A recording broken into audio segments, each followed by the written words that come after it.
The spring housing market is in full swing here, with more homes coming to the market, going pending, and closing. So if you're a buyer or seller, what do you need to know right now? I'll break it down for you in my April market update.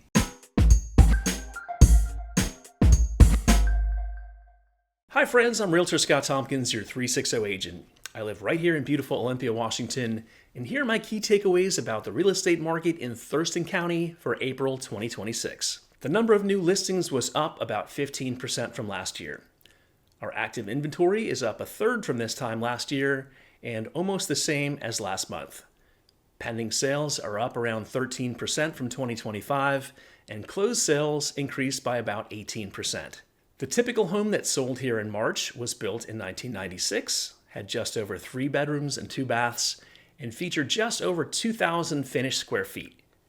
64% had air conditioning, and 58% were located in an HOA. Because we had more homes close in March, our months of inventory dropped to about 2 months of supply. This means it would take about 2 months to sell all the available homes. This number is up slightly from last year. Throughout Thurston County, the most competitive area was South Olympia, with just under 1 month of supply. Sellers in March accepted an offer in about 8 weeks, matching what we experienced last month. This is 12 days slower than market conditions a year ago. This month, about 44% of buyers used conventional financing, 14% used FHA financing, 15% paid cash, and 26% used VA loans. And here's a fun fact. Nationally, the market share for VA loans in March was about 14%. So if you're eligible to use VA financing, sellers really do welcome you here in Thurston County.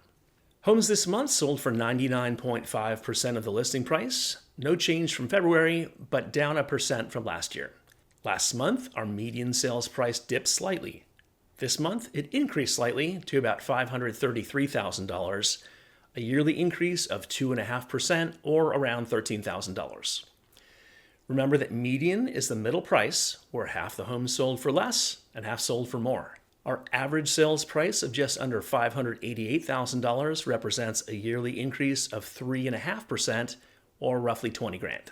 About 63% of sellers offered some type of seller concessions, such as assistance with buyers' closing costs. Sellers, don't be surprised if buyers ask you to cover some of their closing costs. Just over a third of sellers needed to do at least one price reduction, a tiny decrease from what we saw last month. The median price reduction for homes that needed them was 4.2%, so a typical total price reduction would be around $22,000 in our market. Sellers, especially if you're pricing your home a little aggressively, do yourself a favor and decide before you list your home when and by how much you're going to reduce your price if you haven't yet received an offer. This takes the emotion out of it. Now, let's take a look at how hot the market is by looking at several of my favorite statistics. First, multiple offers. This month, about 1 in 4 pending homes had multiple offers. No big changes here over the last 3 months. Next, we had 20% of buyers waiving inspections, right where we were last month. Not a super high number. Buyers, remember, your home is probably the most expensive purchase you'll ever make, so skipping inspections is a bad idea. A better idea is a pass-fail inspection where you retain the right to back out and get your earnest money back, but you assure the seller you won't ask for repairs. Finally, just 5% of buyers used an escalation addendum, a tool that increases your offer to beat other buyers. Taken together, these 3 stats tell me that the majority of buyers in March didn't think that being super aggressive was a good idea. Oh, but you know what is a good idea? Like this video and subscribe to my channel, and make sure to hit that bell to be notified when I release new videos. Thanks a bunch. So is this a good time to buy or sell a home in the South Puget Sound? Here's my take. Buyers, my sense from the numbers this month is that a lot of you have been holding back, and interest rates, which have trended up over the last month, and the Iran war have not helped.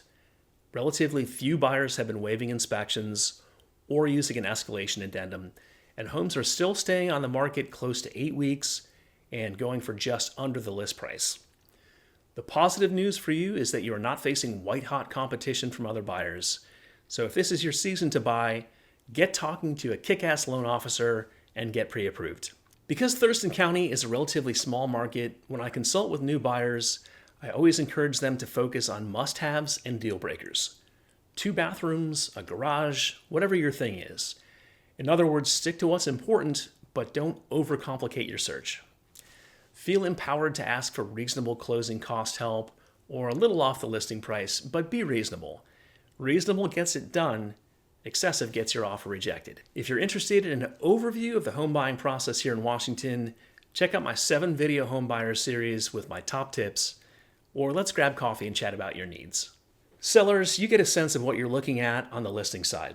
Offers a little under the listing price, about 8 weeks to get under contract, and buyers who generally aren't falling all over themselves to get your house. There will always be exceptions in any market, but focus on tried and true. A sound pricing strategy, an immaculate home that's welcoming and free of scents, and of course, great photos. Repeat after me, no cell phone photos. You deserve better than that. Help buyers visualize their new life in your home. 57% of buyers value a floor plan. That's why I always include one in my listings. Finally, don't be surprised when buyers ask for some help with their closing costs. It's nothing personal. Thanks a bunch for hanging out with me today. Enjoy your spring and happy house hunting.